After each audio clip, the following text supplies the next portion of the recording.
What's going on, guys? Nate here, and welcome back to another episode of Picking Up the Pieces following Bethesda's E3 conference. And one of the more highly controversial aspects of Bethesda's E3 presentation was their announcement of the Creation Club, a system that allows for content creators to work with Bethesda to develop mods, content, for Bethesda games that can then be purchased by players of both Fallout 4 and Skyrim. This sounds a bit like paid mods, right? Well, Bethesda doesn't think so, making this whole system a lot more complicated. So today we're going to go over the entire Creation Club and try to determine what this actually is and what it actually does. So let's just jump right into it. So for one, does the Creation Club enable paid mods? Well, by the definitions most people would use, basically that's what this is. I think most people would define a mod as something along the lines of third-party custom content for a game. And that's pretty much what you're still getting from this system, except now it's being regulated by Bethesda and it's for a price. We're not entirely sure just yet how the payment is split up, like what percentage of a sale the modder will receive and what percentage goes directly to Bethesda, so we're not going to dwell onto that too much. But the Bethesda regulation cannot be understated, because unlike with more traditional free mods, Bethesda claims they're going to be working with these content creators. In order to get a mod or content, however you want to define this, onto the Creation Club, one first has to apply to get accepted into this system, then get a concept approved by Bethesda. Bethesda employees will then work to develop the content alongside its original creator to make it available on the Creation Club where it can be purchased. Bethesda's argument appears to be seated in that due to this increased oversight and cooperation,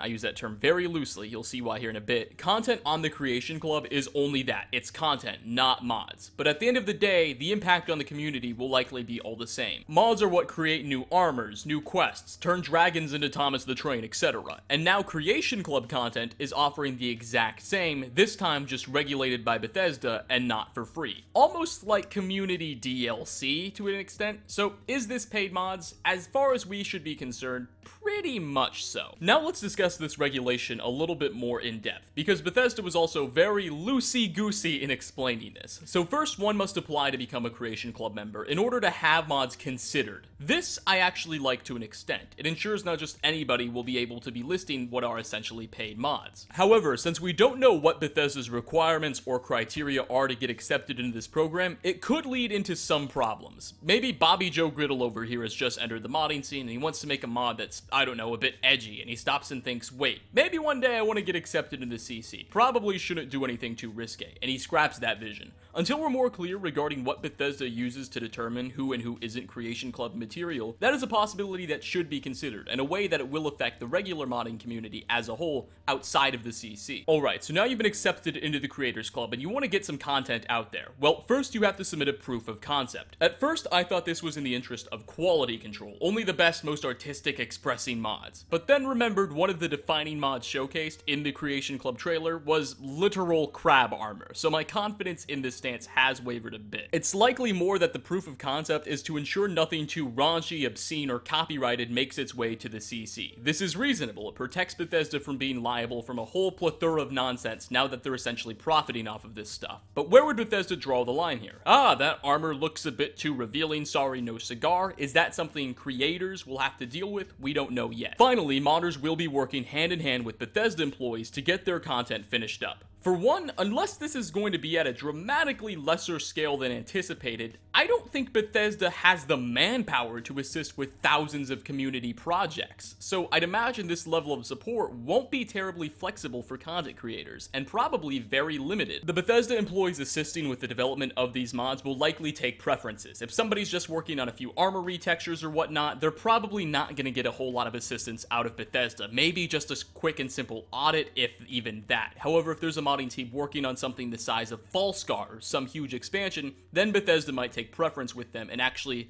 divert a few more assets and resources their way, which is a good thing. These are just some of the larger points about the Creation Club, but the big thing though that this system does is it introduces commercialization into the modding scene. By making these pieces of content for purchase, content creators within the Creation Club are going to be competing with each other for sales. Now, I don't want to dwell into this too much. Some people would argue that by turning these modders into competitors, we're going to see a lot better quality coming out of mods. You know, I'm going to want to make a better mod than Dave over here so people buy my mod instead. The opposition to this statement is that by adding money to the equation, modders will be less likely to want to share assets with each other. Previously, modders did this a lot because there was no reason not to. Somebody wants to borrow a texture I made, there's no reason I shouldn't, I'm going to get credit for it, that mod's going to be better. Now, if I do that, I might be losing money. So that's that's a huge practice in the community that will definitely slow down as a result of this. I don't want to comment whether or not I think making modders competitors is good or bad, mainly because I'm not entirely sure whether or not this trade-off is good or not, and the Creation Club will probably give us an answer within the coming months anyway. It's important to note that this Creation Club is isolated. You don't need to be a CC member to make a mod. The Nexus will still remain, as will the Steam Workshop. Mods independent of the CC will also still remain up on the Xbox One and PlayStation 4 too. So this Creation Club will function as an excellent test chamber to see how this practice works out. A few big name modders and mod projects have also already come out and said they will not participate within the system.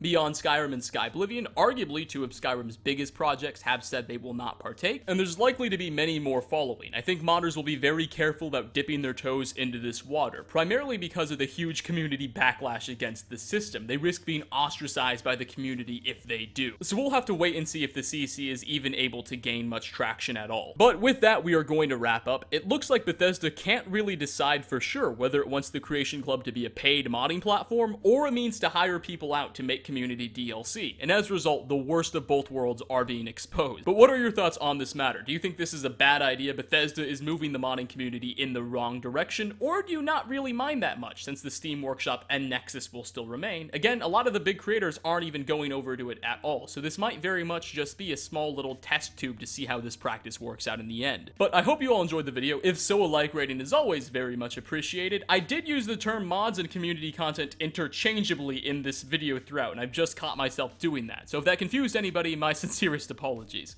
But again, guys, I hope you all enjoyed. I hope to see you all in the next video. Peace out, everybody.